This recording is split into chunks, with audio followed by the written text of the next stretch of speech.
you know, the wait lists are long. Even if they are supporting them to obtain housing, there still may be a wait. And in that time, they may be experiencing then precarious housing or invisible homelessness. And we need to kind of find a solution so there isn't that in between and people can access housing quicker. Mm-hmm. It goes back to, you know, the availability of housing and the affordability of that housing and the eligibility criteria, and making it so it is based on cost of living per capita, because in Kamloops it's more expensive than other towns. Mm-hmm. Same with Kelowna, same with Vancouver. There's big towns, big cities in BC, but the eligibility criteria is the same in every town. So what needs to change? Well, we need to change the actual criteria and the cutoff lines. We need to increase those. We need to make it so it's more based on the cost of living in that particular area. I think it's important to have homes, so the situations like children and families and what they go through, but also seniors and other people who are in marginalized communities and or populations have access to housing, and there's not all these obstacles in order to obtain that housing, and not these long wait lists to wait and not sure where you're going to live in the meantime. So the amount of housing needs to increase. We need to have more places for people to safely rest their heads and not have to worry about, am I going to lose this tomorrow? Am I going to have enough money to also provide food for my family?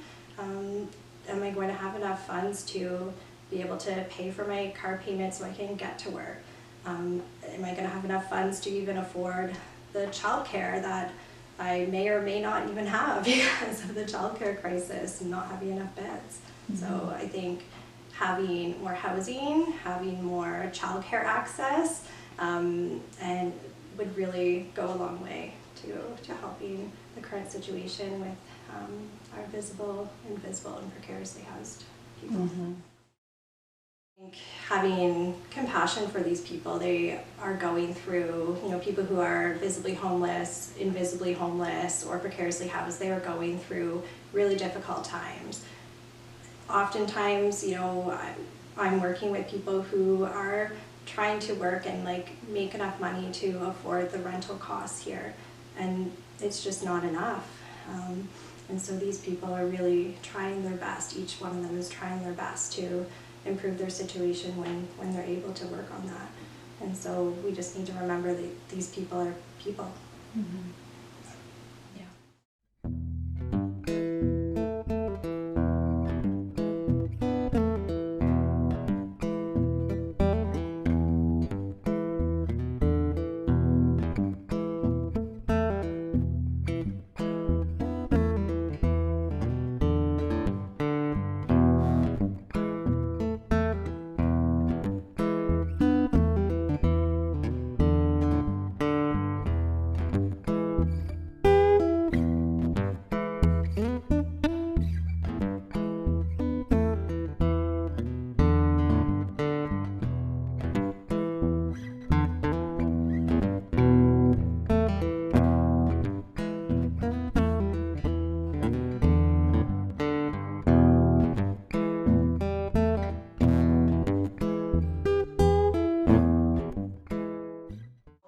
Precariously housed affects a wide range of the population. I see it absolutely with the clientele that we work with based on their socioeconomics. But due to, let's say COVID and the stressors that applies to families, lower class, middle class, that's affected the job employment rate as well, and not to mention environmental factors like the forest fires we've had and things like that, displacement. This all impacts people's ability to pay their bills, the rising cost of groceries. All of this impacts us, which puts all of us at greater risk for being precariously housed. What are some big solutions that you see in a community like Kamloops, which we could enact right now to speed up solutions for those struggling with mental health and or substance abuse? Well, that's actually a really interesting question, because right now we have 312 unhoused people in Kamloops. That's an astronomical increase since 2021. It's a 52% increase, I believe. And with that, we have made advancements in housing. And the problem is lack of availability and lack of affordability. We are working towards those two things. The BC government has allocated funds. Our municipality has allocated land, but the infrastructure for getting these things underway in comparison to the increase in our homeless population in such a short period of time just doesn't equate. So what I would like to see is have that infrastructure speed up. So we've seen things in Kamloops like the container buildings. Those can be rapidly built, which is wonderful.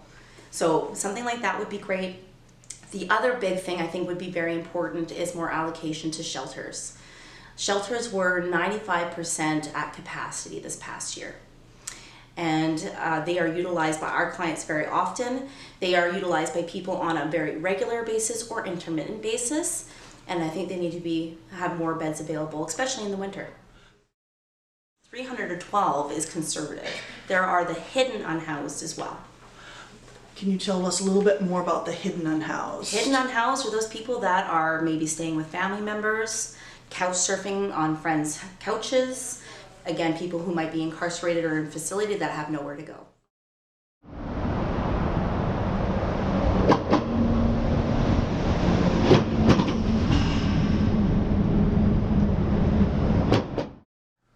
What would I wish for if I was given a magic wand?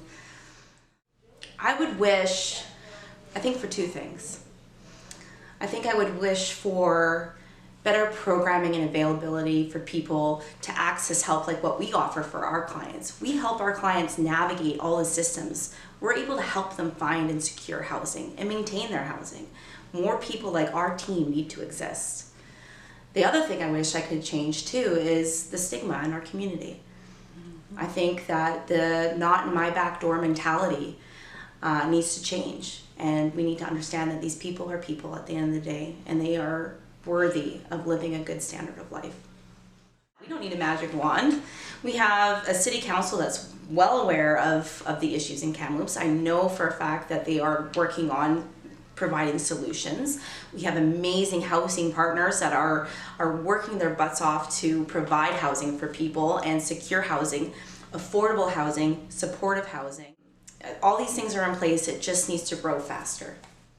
Our homeless population are failed children of the system, and they are humans just like we are, and they deserve every amount of respect that you and I deserve. And if you just send a smile their way, buy a coffee, offer them a sandwich at Tim Hortons, whatever you can do to brighten someone's day can really make a difference. Thank you very much. You're welcome.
Of this, like with the residential school effect, even if it's like, okay, well, with housing you get counseling, and really encourage and push it, because it's easy to say no, I don't need it, when you really do. And the biggest thing for healing, or more things put into place where communities go back to like traditional ways of healing, like going to sweat houses and smudging, or going out on the land. Like there's a lot that you can do, and it's hard because some of those things are accessible in our community, which is great. And it's like, how do you get people to want that instead of just continuing to hurt and like pass that on to future families? It's nice because you're starting to see a little bit of a shift. Like there's a lot more people I feel, in the next generation that have a better sense of family, which is amazing, but there's still so many that don't, and it's hard because it's been lost through the last few generations. And it's like, I don't even know if some people even realize that it's missing. They just think it's normal. So it's like, how do you break that? If you had a magic wand that, what would you wave it at? Just one thing, or like No, okay. like if you've got a whole, you just tell us. I would like, as I've mentioned a couple of times, I'd wave it at this like idea to make it so a lot of things are based off a percentage program of your income, for sure. That would be amazing. I would love to be able to provide even a place for people that aren't yet housed to go, to feel like they have somewhere. I don't know, even if you could provide security there or something to keep it a little bit more structured. But it's so hard when you're living in a tent or even without a tent and you finally find somewhere to set up for the night and you have someone coming along trying to move you along and it's like, well, where am I supposed to go? Like, honestly, where do you expect me to go? What's going through your mind when you don't have a place to go home at the end of the day? It makes you hurt right in your heart. It's like getting squished. Yeah. I'm lucky. I'm very lucky. I'd be dead if I didn't have a place to go.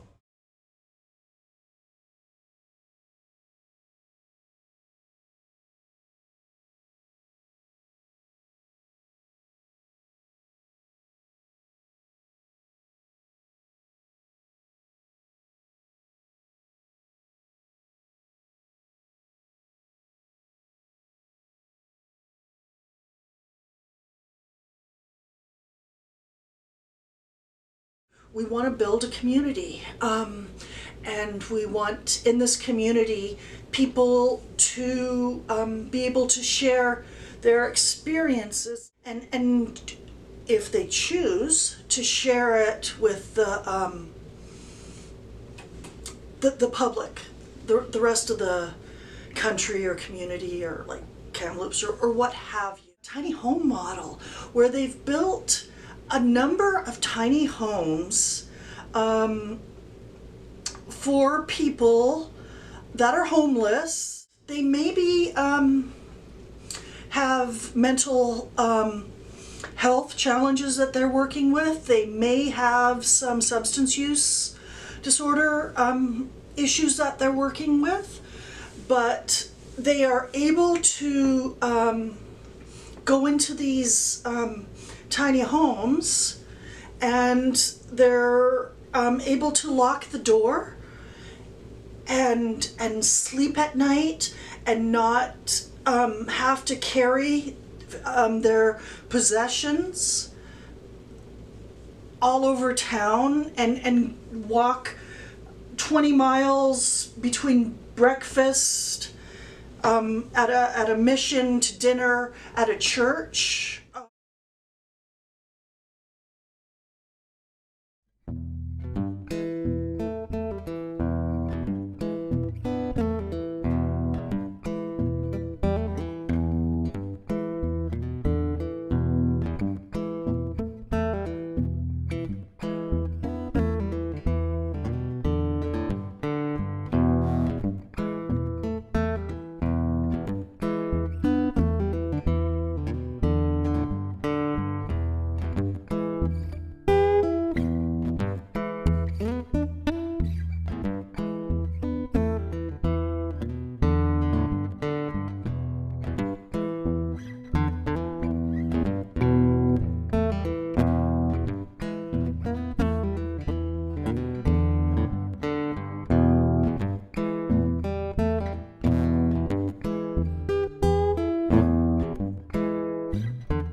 If I were to give you a magic wand to best serve the people you work with, what would you do with that wand?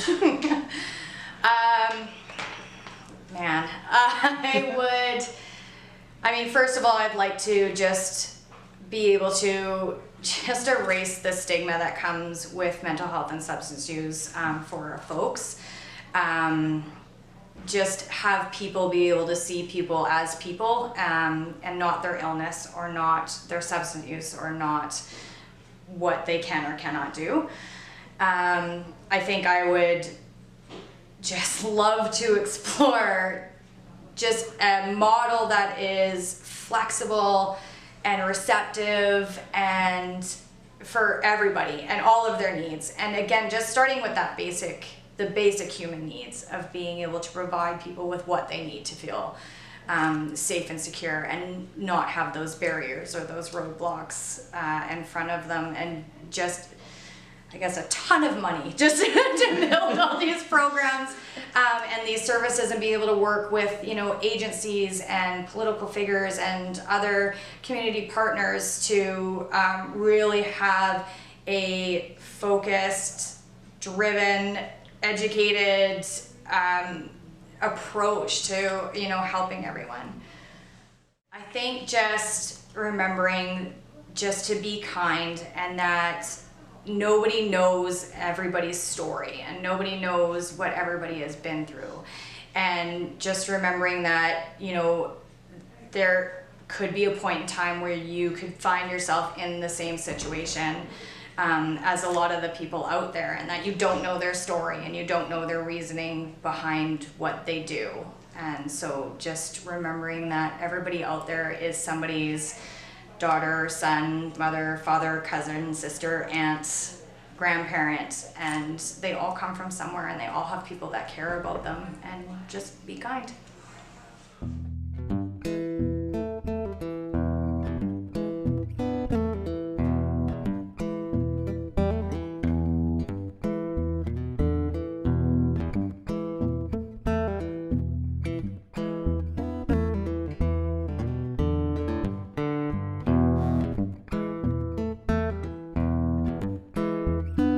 What do you want the viewer to know about walking in the shoes of someone who's experienced homelessness? Probably most of all, is not to really place judgment. You know, like, we're not just homeless people. You know, somebody's uncle, somebody's cousin, somebody's brother. Yeah. We're human beings, and we're not all just criminals. Some of us don't choose to be that way. It's just the way that things are right now. It's hard to afford being in a home, right? Mm-hmm. What does it feel like for someone who doesn't understand to not have a home to go to at the end of the day? Like, what does that, you know? It's depressing. Like, especially around this time of year, families are getting together, especially if you're addicted to drugs, you're kind of pushed out of the family, and you kind of develop your own family in the street. We call it the street family, right? And we all kind of huddle together, keep each other warm, and safe. Put each other's change together just to get a pack of smokes, whatever we gotta do, right? Mm-hmm. Yeah, it's that sense of community, right? Mm-hmm. How important is that sense of connection to people, do you think? Like, do you think a lot of people that are homeless right now, are they feeling the same way, like that there's a lack of connection? 100%. A lot of us talk about that, actually, is how, like, at the end of the day, all we have is each other, and, like, you know, even some of us even spend most of our time alone and not even like being around each other because, you know, theft and whatever, and desperateness, and yeah, and it gets cold around this time of year too. What do you think a community like Kamloops or a city like Kamloops needs to do to provide more support or provide more housing? I honestly have no idea, but it seems like they're going in the right direction, but it's a slow process, right? I've been talking to people that are working full time and living in their cars because they're like, there's nowhere to go. No doubt. And even if they go look at a place, there's probably 10 other people looking at it and they're not going to get it. Yeah. You know, so like, where do we go from here? Yeah, exactly. I have no idea, because if it's that hard for people that are working all the time, like somebody like me, that I ruined my education at an early age. I can't even really get like a real job with a criminal record too, and like, you know, I'm honestly at a standstill. I have no idea where to go. Like, should I go back to school or? Is there anything else or any parting message you would like to leave with the viewer of this documentary? Just be open-minded, and you know, nobody has to be forced to try to help us. A lot of us are, you know, sadly we get comfortable in our way of life, but just don't judge, you know, just don't give a cold shoulder. You know, a lot of us, you know, welcome you with open arms, and we're people. That's it.